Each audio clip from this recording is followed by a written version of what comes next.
O que você pode dizer, não sabendo que não é seu paciente, que você não conhece o caso específico, que não é a sua especialidade, dessa situação? Você tem um ex-presidente da República preso numa cela de 12 metros quadrados, com uma máquina de um ar-condicionado ao lado, que inclusive o Alexandre de Moraes mandou investigar o barulho, passou por 3 procedimentos, né, cirúrgicos agora, depois na véspera de Natal, dia de Natal, voltou para a prisão, né, para a Superintendência da Polícia Federal, e teve essa queda, tem tido vários problemas em decorrência da facada. O que você pode dizer como médico, repito, não sendo seu paciente, o que você poderia dizer para a turma toda que está aqui pedindo que a gente comente o estado de saúde e a situação do Bolsonaro? Em primeiro lugar, Luiz, é muito triste ver a condição em que colocaram o Bolsonaro.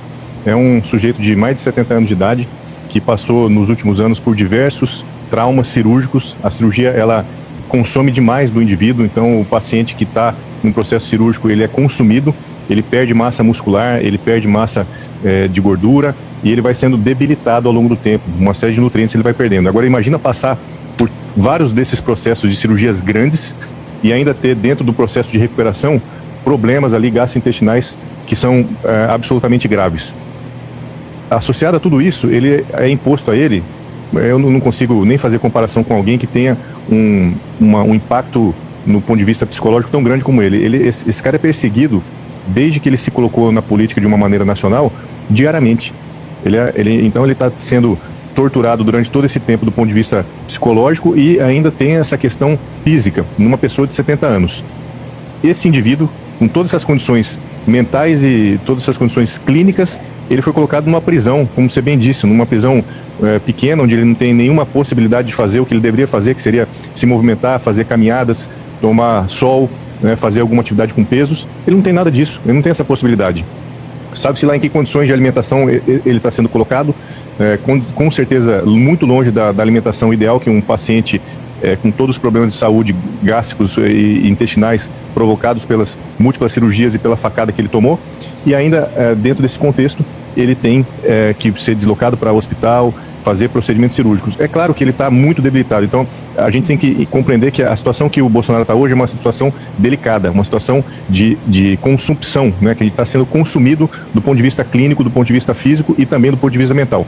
Sendo esse o Bolsonaro de hoje, é óbvio que ele não tem condições de se manter sozinho dentro de uma cela. Qualquer indivíduo das nossas famílias que tivesse com 70 anos em condições semelhantes ao que eu estou colocando, ele estaria recebendo cuidados aí 24 horas por qualquer um de nós. Eles só perceberam que ele tinha tido uma queda de manhã.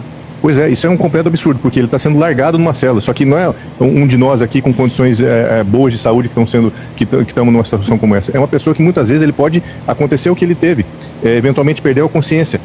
O grau de debilidade física que o Bolsonaro está, eu não tenho conhecimento profundo, mas só pelo meu conhecimento médico, óbvio, de saber as condições clínicas que ele está sendo submetido, cirúrgicas e do ponto de vista mental, ele pode ter uma perda de consciência a qualquer momento, um desmaio, por queda de pressão, por hipoglicemia, por uma série de condições clínicas e cair dentro de uma cela que ele está sozinho, sendo que ele não vai ser atendido no mesmo momento.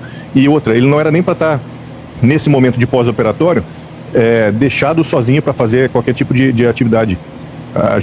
Qualquer um de nós aí que esteja assistindo sabe muito bem, você tem um idoso na família e ele acabou de passar por uma cirurgia, você vai deixar esse idoso se levantar para ir no banheiro sozinho? Claro que não. Você vai orientar ele a te chamar, ou vai colocar alguém para dormir no mesmo cômodo, para que nessa fase inicial pós-cirúrgica você faça um acompanhamento e não deixe ele sozinho, porque ele está sob risco de queda. E pelo que foi noticiado, né, que a Michelle colocou nas redes sociais dela, ele teve uma queda, sofreu uma queda e teve um trauma de crânio.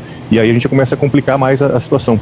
Qual foi a gravidade desse trauma de crânio? A gente lembra que o Lula recentemente teve uma queda, bateu a cabeça, fez 2 cirurgias e acabou sendo submetido a 2 cirurgias, porque ele fez um hematoma, que não foi um hematoma imediato, foi um hematoma subdural crônico, que foi drenado ali algumas semanas depois desse trauma.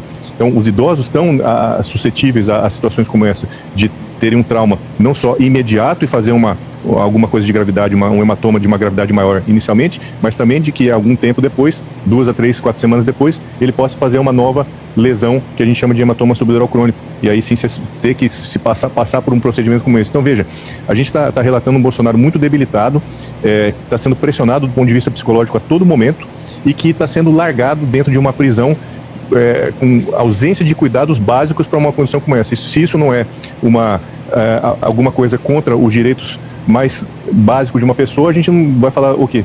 né? Então ele está sendo colocado nessa situação e isso é realmente muito triste.